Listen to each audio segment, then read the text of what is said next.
금요 경건의 시간입니다. 이 시간 기도하고 경건을 시작하도록 하겠습니다. 이 시간도 성삼일체 하나님께만 영광과 존귀와 감사와 찬송을 올려드립니다. 오늘도 8월 세 번째 금요일 포함이 되었습니다. 삶 가운데 늘 우리와 함께 하신 하나님의 크신 은혜와 사랑에 감사합니다.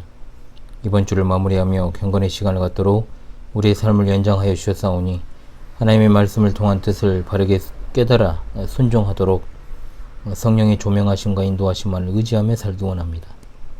지나온 모든 순간 가운데 우리의 생각과 말과 행동으로 지은 죄악들을 우리 하나님 앞에서 회개하오니 우리를 긍휼히 여겨주사 하나님의 백성으로서의 본분과 자세와 태도를 잃어버리지 않도록 늘 성령으로 충만케 인도하여 주시기를 원합니다. 이 시간도 여러 환경과 상황 속에서 참으로 있으며 분투하는 하늘 가족들을 기억해 주시고 어디에 있든지 무엇을 하든지 하나님만 오직 바랄 것을 믿습니다. 심히 어려운 환경과 세상에서 묵묵히 했으며 주님만을 의지하고 나아가는 주의 백성들에게 하나님의 은혜의 해를 비춰 주시옵소서. 오늘 또 하나님의 정확무한 말씀인 히브리서를 이 부족한 종으로 하여금 잠깐 강설하게 했습니다. 전하는 종에게 은혜를 더 입혀 주옵시고 듣는 이들의 마음을 성령께서 조명하사 마음의 순종으로 또한 하나님께만 영광을 돌리는 시간 되게 도와 주옵소서. 우리 주 예수님의 이름으로 기도합니다. 아멘. 새 찬송가 85장 동일 찬송가 동일합니다. 85장 우리 함께 부르며 시작하겠습니다. 구주를 생각만 해도 이렇게 좋거든 주 얼굴 배울 때야 얼마나 좋으랴. 만민의 구주 예수의 귀하신 이름은 천지에 있는 이름 중 비할 데 없도다. 참회게 하는 자에게 소망이 되시고 구하고 찾는 자에게 기쁨이 되신다. 예수의 넓은 사랑을 어찌다 말하랴. 주 사랑 받은 사람만 그 사랑 알도다.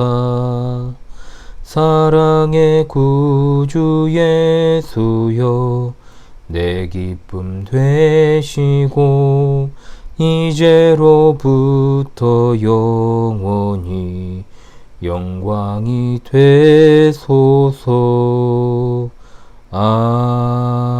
아멘. 평소보다는 좀 빠르게 불렀죠. 예, 오늘은 히브리서 8장입니다. 히브리서 8장 1절로 13절의 내용을 제가 낭독하고 오늘 또 경건의 말씀 진행하겠습니다. 히브리서 8장 1절로 13절입니다. 제가 낭독합니다.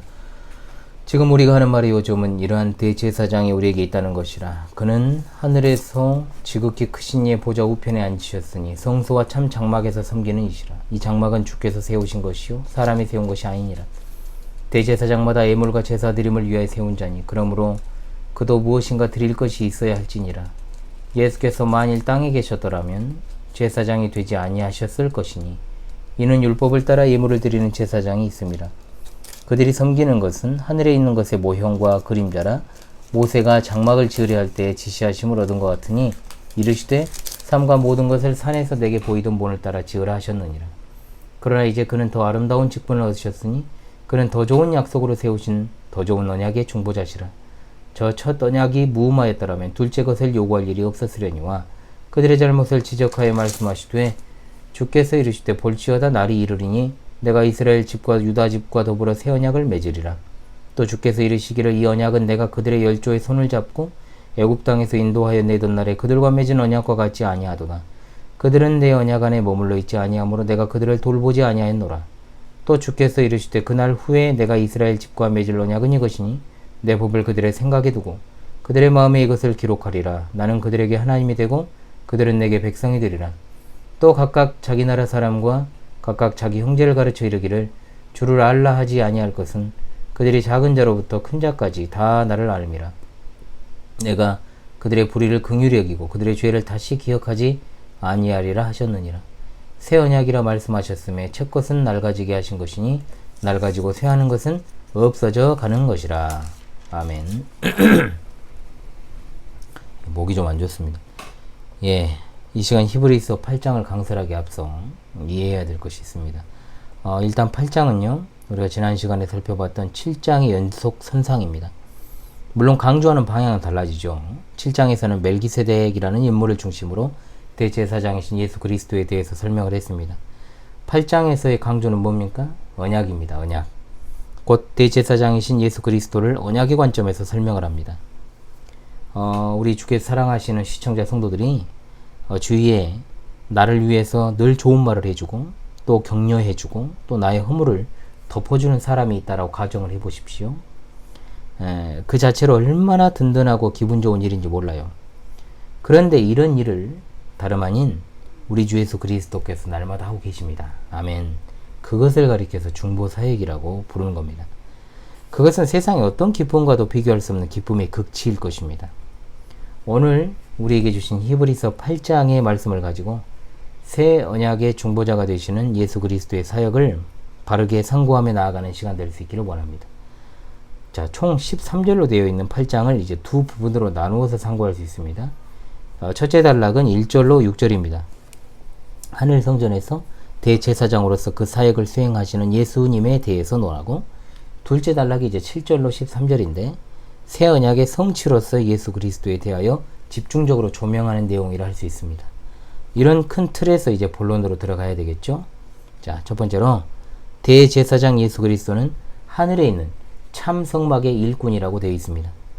히브리서를 기록한 바울 사도의 관점은 분명합니다. 뭐냐? 지상의 대제사장이 아니라 하늘에 계신 대제사장이신 예수 그리스도께 있다는 겁니다. 1절 말씀을 통해서 8장이 7장의 연속 선상이라는 것을 분명히 알 수 있죠. 7장 마지막 절은 뭐였습니까? 온전하게 되신 아들을 세우셨으니 라고 이렇게 마무리가 되었습니다. 이 온전하게 되신 아들, 즉 이러한 대제사장이 우리에게 있다는 말로 8장이 시작되죠. 이스라엘에 존재했던 지상의 제사장이 불완전했던 반면 예수 그리스도께서는 완전하십니다. 7장에서는 멜기세덱이라는 인물에 집중하면서 하늘에 대해서는 언급하지 않았지만 8장에서는 그 초점을 하늘에 있는 지극히 크신 이의 보좌 우편으로 옮겨가고 있습니다. 7장에서 멜기세덱의 반차를 따라 영원한 대제사장이 되신 것을 다시금 하늘을 중심으로 해서 해석을 한 거죠. 영원한 대제사장으로서 예수님께서는 지금 높아지심으로 하늘 보좌 우편에 앉아 계시며 우리를 위해서 중보 기도를 하시는 분이십니다. 우리에게 계시는 대제사장은 2절의 말씀과도 같이 성소와 참 장막에서 섬기는 이십니다. 이 말은 하늘에 있는 참 성소, 곧 참 성막의 일꾼이라는 말입니다. 즉 이것은 하늘 자체를 성전으로 간주하고 지상에 있던 성전의 종이었던 모세를 떠올리게 하는 거죠. 여기에서 바울 사도가 의도하는 게 뭡니까? 지상의 성막은 하나님의 지시로 사람이 세운 것이지만 하늘의 장막은 하나님께서 직접 세우신 것이다, 이겁니다. 따라서 당연히 제사 제도 자체의 틀이 다릅니다. 지상의 모든 제사장들은 제물을 가지고 나오도록 되어 있지만 예수님께서는 제물을 따로 준비하여 오실 필요가 없습니다. 예수님은 하늘의 성소, 즉 참 성막에서 섬기는 대제사장이시기 때문에 그렇습니다. 그렇다면 지상의 성막이나 성전에 있었던 제사 제도의 의미는 뭘까요? 바로 하늘 성전에 대한 모델하우스로서의 역할입니다. 모델하우스는 실제로 거주하게 될 집을 미리 보는 역할을 하는 것이므로 그곳에서 계속해서 거하는 사람은 없습니다. 그냥 보는 거죠. 하지만 내가 거주하게 될 집을 미리 맛볼 수 있는 것에 모델하우스만한 것이 있겠습니까? 모델하우스, 즉 지상의 성막과 성전을 통해 구원을 맛보는 건 예수 그리스도께서 성육신 하시기 전, 그리고 성육신 하신 이후에는 구원의 방법이 눈에 보이는 지상 성전이 아니라 그 성취이자 성완성이 되시는 예수 그리스도의 몸에서 출발하여 부활하시고 승천하심으로 지상 성전의 원형인 하늘 성전 자체에서 이루어지는 겁니다. 그러므로 그리스도께서 성육신하신 이 놀라운 사건은 하늘 성전이 지상으로 이동한 것입니다. 그러므로 예수님의 부활과 승천은 다시 하늘 성전으로 복귀하신 것이라고 할 수 있습니다. 실제 성전, 즉 성전의 원래 모습이 활동하시는데 모형인 지상 성전이 이제는 필요 없는 거죠. 당연히 사라져야 됩니다. 새 것이 왔으면 내 것은 물러가야 됩니다. 새 포도주는 새 가죽 부대에 담지 않으면 터져버립니다. 그리스도께서 참 장막에서 섬기신다는 것은 그동안 진행되어 온 이스라엘의 성전 예배가 가짜이며 무의미한 것이다, 이런 말이 아닙니다. 모델하우스는 절대로 가짜가 아니죠. 단 미리 보여주기는 실체를 위한 장치이지 새로운 형상이나 실체라고 볼 수 없는 것처럼 참과 거짓이 아닌 일시적이며 예표적인 것과 영원하며 실제인 것을 대조하고 있는 겁니다. 히브리서 강서를 제가 처음 시작할 때 말씀을 드렸습니다만 역사적으로 주 70년에 예루살렘 성전이 완전하게 회파되죠. 그래서 히브리서의 기록 연대를 성전 파괴 이전의 시점이라고 제가 말씀을 드렸던 겁니다. 따라서 바울 사도가 히브리서를 기록할 당시에는 성전 제사가 행해지고 있었던 때입니다. 성전 예배에 참석하는 것을 거부당하던 유대의 그리스도인들에게 히브리서의 설교자가 말하는 거지요. 괴로워할 필요가 없다. 지상에 있는 성전은 일시적이며 미리 보여주기다. 참된 성소는 지상이 아니라 하늘에 있고 참된 대제사장이신 예수 그리스도께서 거기에서 우리를 위해 섬기고 계신다라는 것입니다. 그래서 3절로 5절에서 이 내용을 보다 자세하게 다루죠. 즉 옛 언약 아래에서 제사장과 성전은 어떤 것이었는가를 묻고 그들의 핵심 직무는 예물과 제사를 드리는 것이었다고 말합니다. 3절 하반절의 말씀처럼 대제사장은 항상 무엇인가 드릴 것을 가지고 있어야 됩니다. 4절은 1절에 등장하는 예수님께서 승천하셔서 대제사장으로서 하늘에서 하나님 보좌 우편에 앉게 되시는 것에 반대되는 것을 말하고 있습니다. 그것은 예수님께서 승천하지 않으시고 땅에 있었다면 예수님은 대제사장이 될 수 없었다는 말이죠. 그 이유를 4절 하반절에 밝히고 있습니다. 이는 율법을 따라 제사를 드리는 제사장들이 있었기 때문이다 라고 말이죠. 앞선 7장에 살핀 대로 예수님은 이 땅에서 한 번도 예물을 드리신 적이 없습니다. 레위 지파의 아론의 반차를 따라 나신 분이 아니라 유다 지파로서 멜기세덱의 반차를 따르신 분이시기 때문입니다. 그러므로 승천하지 않으셨다면 당연히 대제사장으로서 인정받지 못합니다. 이렇게 함으로 지상 성전의 제사 제도가 일시적이다 라는 것을 강조하고 있습니다. 바울 사도는 하늘 성전에서 대제사장으로 활동하시는 예수님과 지상의 제사장들에 의한 제사를 갖다가 명백하게 구별합니다. 곧 천상에 있는 성전의 그림자요 모형인 지상 성전에서 예물과 제사를 드리는 것이 필수적이지만 실체가 되시는 천상의 성전에서는 이러한 제사 제도가 필요 없다는 겁니다. 즉 여기에서 명백하게 드러내고자 하는 건 예수 그리스도에 의한 천상의 성전과 그곳에서 이루어지는 참된 대제사장의 사역이 얼마나 비할 바 없이 탁월한 것인가. 그러니 히브리서의 독자들에게 이르기를 지상 성전인 예루살렘에 가서 예배하지 못한다라고 낙심하고 좌절하지 말라는 것이고, 또한 유대교로 돌아간다라고 하는 것이 얼마나 어리석은 일인가를 강조하고 있는 겁니다. 5절은 이것을 명확하게 설명하고 있지 않습니까? 5절에 뭐라 그래요? 그들이 섬기는 것은 하늘에 있는 것의 모형과 그림자라. 모세가 장막을 지으려 할 때 지시하심을 얻은 것 같으니 이르시되 삼가 모든 것을 산에서 내게 보이던 본을 따라 지으라 하셨느니라. 2절에 나오는 참된 성소는 하나님께서 지으셨다는 말과 대비가 되는 말씀이에요. 6절은 예수님이 가지신 이 직분이 우월한 이유가 있다. 그것은 바로 예수님은 더 좋은 약속으로 세우신 더 좋은 언약의 중보자이시기 때문입니다. 예수님은 우리에게 단지 구원받을 기회를 주시거나 또는 우리 스스로 구원 얻을 기회를 주시는 것에 그치는 것이 아닙니다. 마치 로마교를 비롯한 여러 교파들과 알미니아는 예수님의 죽음은 확실히 모든 전 인류를 위한 것이었지만 그 구원을 지키고 완성하는 것은 온전히 사람의 몫이라는 주장. 이거는 여러분 성경으로부터 나온 것이 아니라 사탄으로부터 나온 주장입니다. 예수님은 우리를 직접 구원하십니다. 믿습니까 여러분? 아멘.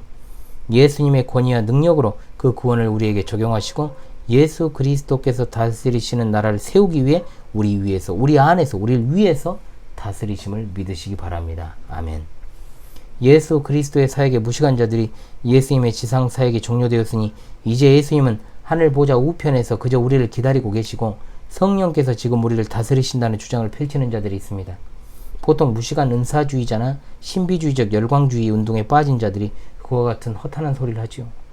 이런 자들은 삼위일체관도 바르지가 않습니다.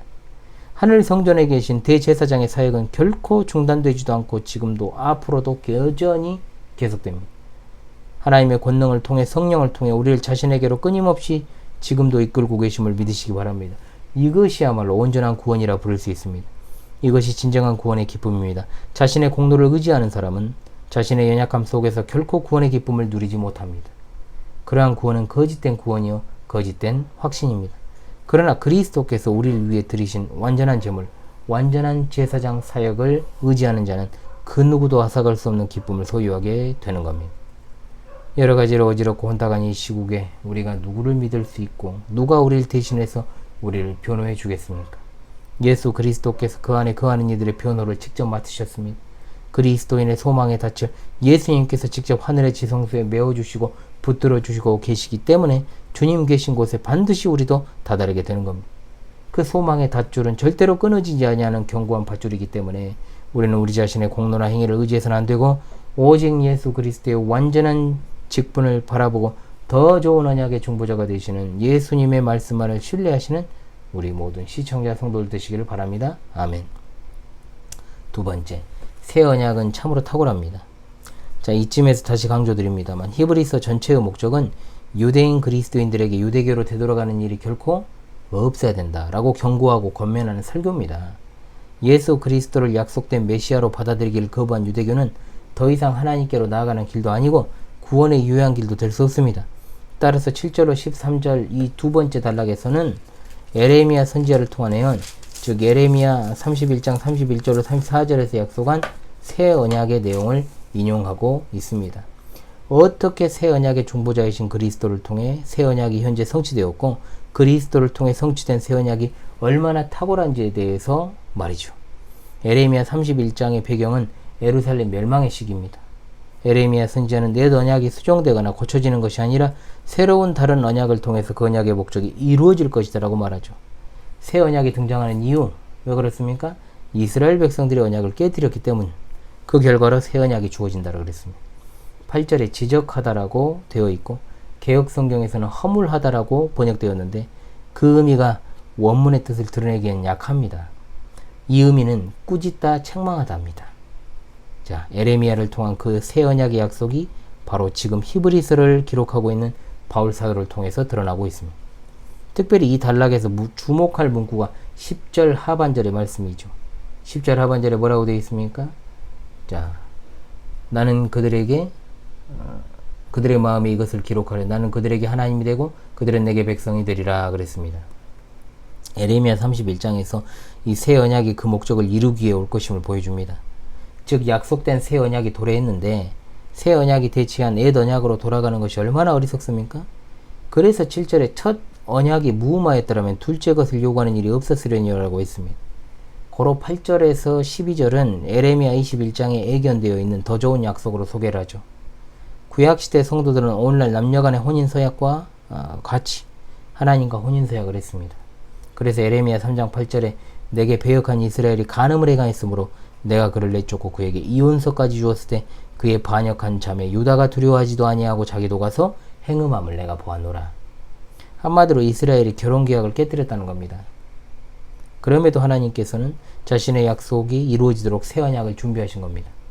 이 말은 옛 언약이 불완전하고 뭔가 문제가 있다는 말은 아니에요. 옛 언약은 언제 주어졌습니까?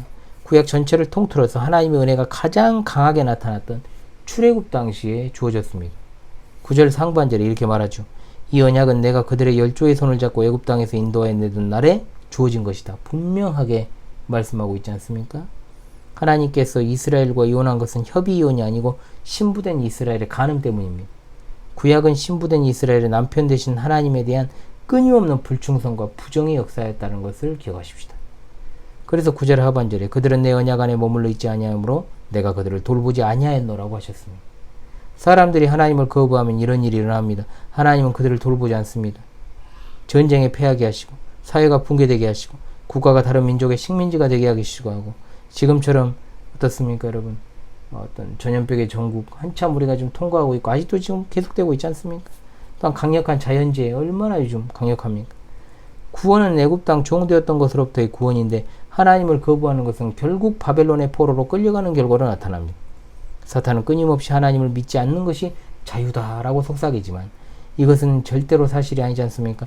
자기 죄의 결과로부터 자유롭지 못한 자들은 결국 인생의 해답을 얻지 못한 채로 계속해서 사탄의 미혹을 받아서 하나님을 거부하고 지옥에 갑니다.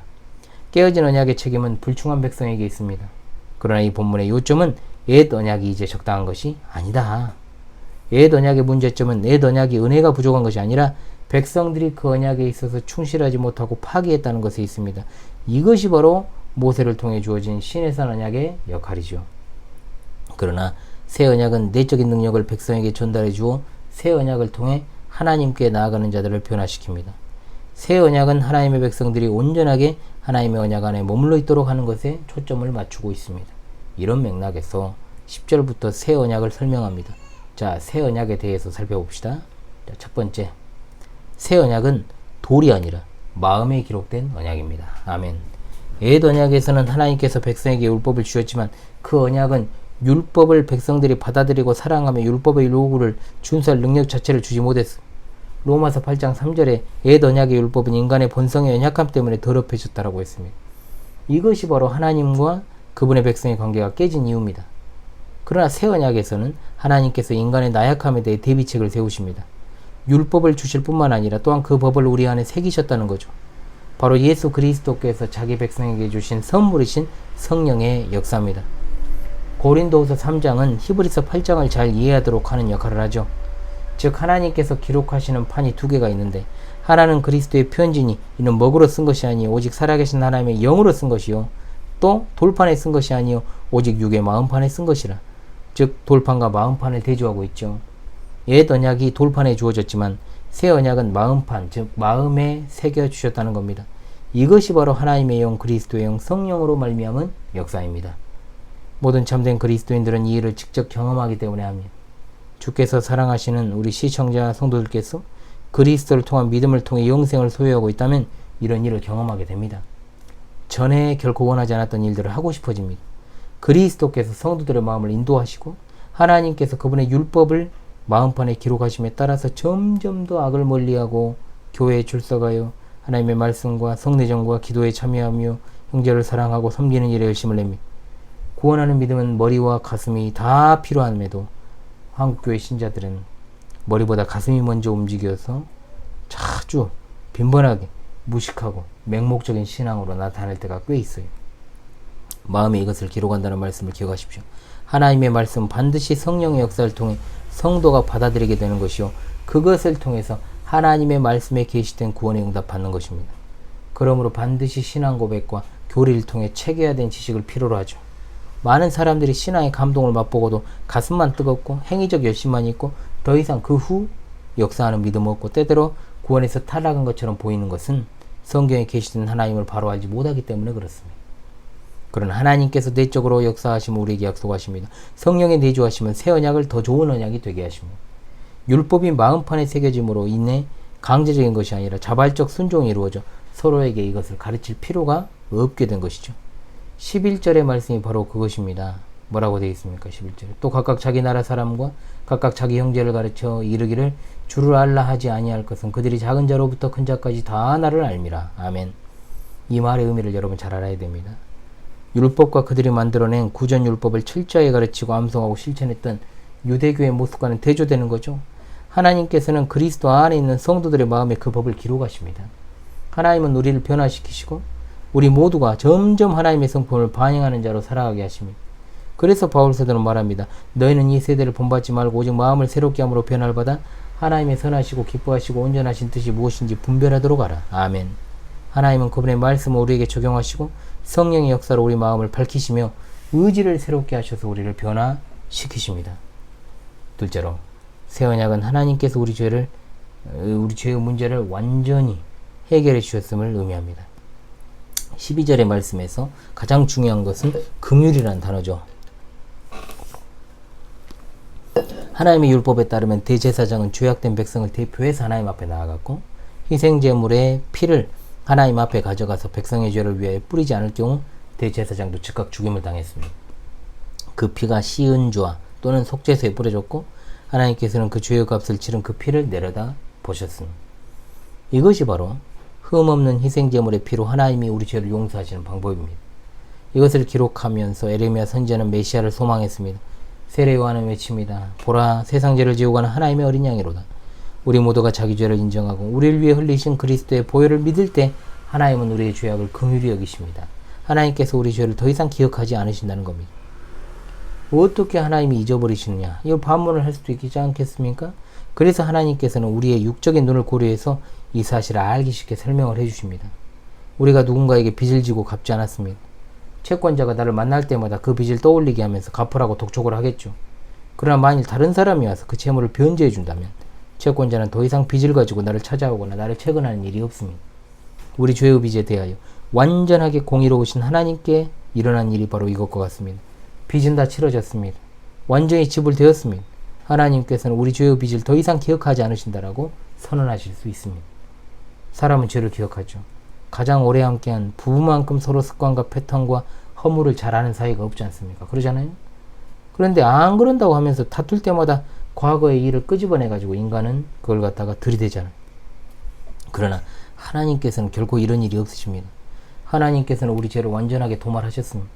이것이 예수 그리스도 안에 있는 새 언약의 위대한 약속입니다. 하나님께서 우리를 용서하셨고 우리 죄는 더 이상 남아있지 않습니다. 이 놀라운 은혜가 그리스도인으로 하여금 자신의 관계 속에서 죄와 죄책감을 극복하게 만드는 거죠. 예수 그리스도를 통해 받은 은혜가 우리로 하여금 진정으로 죄를 용서하고 잊어버리게 만드는 것입니다.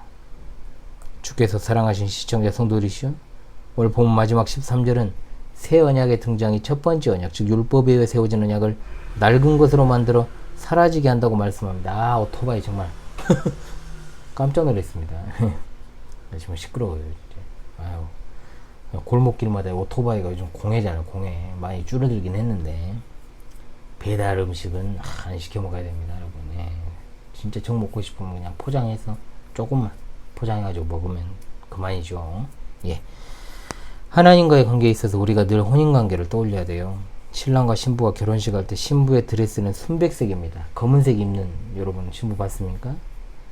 이사야 61장 10절에 내가 여호와로 말미암아 크게 기뻐하며 내 영혼이 나의 하나님으로 말미암아 즐거워하리니 이는 그가 구원의 옷을 내게 입히시며 공의의 겉옷을 내게 더하심이 신랑이 사모를 쓰며 신부가 자기 보석으로 단장함 같게 하셨습니다. 아멘. 이사야 선지자는 이 구원의 옷이 신랑과 신부가 결혼식 날에 입는 옷과 같다라고 표현했습니다. 신부는 결혼식 드레스를 딱 한 번 입습니다. 그날만 딱 한 번 입습니다. 신부의 드레스를 입는 모습은 일평생 단 한 번 봅니다. 요즘은 좀 적용이 안 될 수도 있겠는데요. 자, 요즘은 낯짝 두껍게 2번 이상 입는 사람도 많아졌고, 또 이걸 여러분들 어떻게 생각하실지 모르겠습니다. 전에도 한번 말씀드리겠어요. 저는 드레스 입고 춤판 벌리는 걸 정말로 좋아하지 않습니다. 그 옷은요, 그런 일을 하는 옷이 아니에요. 응? 조신하게 남자든 여자든 그 결혼식을 엄숙한 것이어야 돼요. 여러분, 뭐 일평생 단 한 번의 기억이니까 강렬한 기억을 남기려고 여러 가지 추억을 쌓기 위해서 그렇게 하는 것도 좋겠습니다만은, 그 자체를 갖다가 뭐 제가 정죄하는 것은 아닙니다만은, 그러나 그 드레스는 그렇게 입고 쇼하는 게 아니에요. 결혼식이잖아요. 드레스를 입고 어떤 다른 어떤 코스프레를 한다라면 제가 그걸 이해할 수 있습니다만, 실제 결혼식장에서 신부가 춤을 추고 엉덩이를 흔들고, 아, 이런 거는 좀 아니에요. 신랑도 마찬가지입니다. 턱시도를 입고 그렇게 막 춤을 추고 경박하게 이거는 아니라고 봐요. 네. 어찌되었든 간에 정말로 단 하루 드레스를 입은 신부, 그걸 바라보는 그 순백색의 순결을 의미하잖아요. 그 바라보는 시선으로 하나님께서는 예수 그리스도 안에서 일평생 날마다 우리를 바라보고 계십니다. 이것이 바로 새 언약의 내용이요, 즉 예수 그리스도의 피와 성령의 사역이 영원히 보증하고 이루는 사랑의 관계입니다. 예수님께서 사랑하는 우리 시청자 성도들의, 우리 모든 성도들의 의의 옷을 지어 입히시고 죄를 제거하셨으므로 이사야 선지자의 입술의 고백이 현실이 되는 겁니다. 신랑이 신부를 기뻐함과 같이 내 하나님이 너를 기뻐하시리라. 아멘. 하나님께서 구원의 옷, 의의 옷, 그리스도의 의를 우리에게 입혀주셨습니다. 그런 남편에게 어울리는 아내가 될 수 있도록 우리 안에 사랑과 애정을 일으키십니다. 이 언약은 하나님께서 직접 효력을 발휘하시므로 이혼이 없습니다. 날 가지고 없어져가는 것이 아닌 새 언약을 통해 그리스도 안에서 우리의 삶을 통해서 새 언약의 중보자가 되시는 그리스도를 바라보는 여러분 모두가 되시기를 바랍니다. 아멘. 예. 새 찬송가 315장, 통일 찬송가 515장입니다. 12장입니다. 새 찬송가 315장, 통일 찬송가 512장. 예. 1절과 4절만 부르겠습니다. 내 주 되신 주를 참 사랑하고 곧 그에게 죄를 다 고합니다. 그는 은혜를 주신 내 예수시니 이전보다 더욱 사랑합니다. 그 영광의 나라 나 들어가소. 그 풍성한 은혜 늘 감사하리. 금별 유관 쓰고 나 찬송할 말 이전보다 더욱 사랑합니다. 아멘. 예, 광고 드립니다. 8월이 벌써 이렇게 꺾이고 벌써 4번째 주일을 앞두고 있죠. 시간 빠릅니다. 여름이 조금씩 물러가는 느낌이 오지 않습니까, 여러분? 기대하고 있습니다. 막바지 무더위에 지치지 마시고 끝까지 잘 이기시며, 여러분 코로나든 감기든 독감이든 다 조심하십시오, 여러분. 사람들이 사실상 이제 해제가 돼버린 상태. 긴장의 끈이 놓쳐져 버리면은 또 갑작스럽게 굉장히 유행병이 도는 것이 현실이에요. 파밤은 말씀을 드렸듯이 이제 격주로 진행을 하니까요. 한 주는 경건회, 한 주는 파밤, 이렇게 진행을 합니다. 우리 파수꾼 성도들에게 파밤을 통해 유익이 조금이나마 되었으면 좋겠고, 부족하지만 여러분과 소통하면서 아직은 많이 모자란데요. 더욱 굳건하게 세워지기를 바랍니다. 이 채널이 구독자가 표면적으로 300명이 넘잖아요. 그래 대부분 허수예요, 허수. 활동을 안 하는. 그래서 파밤에 참여하시는 분들이 진짜 이 채널을 이끌어 가시는 진짜 파수꾼들입니다. 실제로. 그리고 경건에 참여하시는 분들도 진짜 파수꾼들이고요. 그래서 파밤이 흥왕하게 되면 이 채널은 든든하게 서갈 것이고요. 파밤이 흥왕치 않고 10명이 아래로 막 떨어져 버리고 사람들이 참여를 안 하면요, 채널은 문을 닫거나 이제 의미가 없어질 겁니다. 진짜 그래요. 그래서 이 파밤이 이 채널의 흥왕의 지표임을 여러분 잊지 말아 주시고요. 많은 관심과 참여를 부탁을 드리겠습니다. 전방위적으로 채널이 지금 침체가 있어요. 여러 가지 이제 외력도 있고 또 내부적인 문제도 있습니다, 여러분. 그래서 그런 상황 속에서는 우리 시청자 성도들이 좀 더 신경을 써주실 부분도 있다. 자, 많은 관심과 참여 부탁드리겠습니다. 그럼 기도하고 금일 경건회를 마치고 주일에 뵙도록 하겠습니다. 기도하겠습니다, 여러분. 하나님께서 오늘 또 우리로 말씀의 식탁에서 먹게 하시고 또한 그 말씀으로 살아가는 은혜를 덧입혀 주시니 감사합니다. 이 시간 새 언약의 중보자 되시는 예수 그리스도만을 바라봅니다. 험악한 세월을 살아가는 성들이 실패한 출애굽 1세대와 배도의 위협 아래 있던 1세기 당시 유대 그리스도인들과 역사상 모든 그리스도인들과 함께 이 말씀을 받아싸우니 새 언약의 백성으로서 하나님의 말씀을 마음에 새기신 대로 행하며 받은 은혜에 대하여 늘 감사와 감격의 삶을 살아가므로 우리를 불러주시고 갚을 수 없는 죄의 빚을 탕감하여 주신 그 놀라우신 구원의 감격을 늘 만끽하며 살아가게 도와주옵소서. 지상교회의 소망은 오로지 천상의 교회인 줄로 압니다. 그날에 이르기까지 그리스도께 대한 소망에서 끊어지지 아니하고 인내하며 살아가게 도와주시옵소서. 하나님의 은혜 가운데 오늘 하루도 마무리합니다. 여러가지 공고한 상황과 환경에 지치지 않게 하시고 언제 어디에서나 하나님의 귀한 뜻과 사명 수행하는 일에 부족함이 없는 자들이 되게 하시고 하나님의 함께 하신가 주시는 말씀에 있어 늘 깨어 말씀을 받아 순종하며 시대를 잘 분별하여 신실한 믿음을 준비하고 순교적 신앙으로 살아가다가 영광 중에 오실 주님을 잘 맞이하게 하옵소서. 광주 신실한 교회 지금까지 이 여정을 지켜주신 하나님 감사합니다. 이제 앞으로 올 한해 산적한 문제들이 많습니다. 하나님께서 그 모든 것들을 인도하여 주시고 우리에게 필요한 지식과 지혜를 허락하시사 잘 감당하게 인도하여 주옵소서. 우리 사랑하는 성도들의 삶을 지켜주시고 인도하실 줄로 믿습니다. 또한 울타리를 벗어난 자들을 속히 주님의 손길로 인도하시고 돌이킬 수 있게 붙잡아 주실 줄로 믿습니다. 우리 주님 영광 중에 다시 오시는 그날을 간절히 대망하오며 새 언약의 중보자 되시는 우리 주 예수 그리스도의 이름으로 기도하옵나이다. 아멘.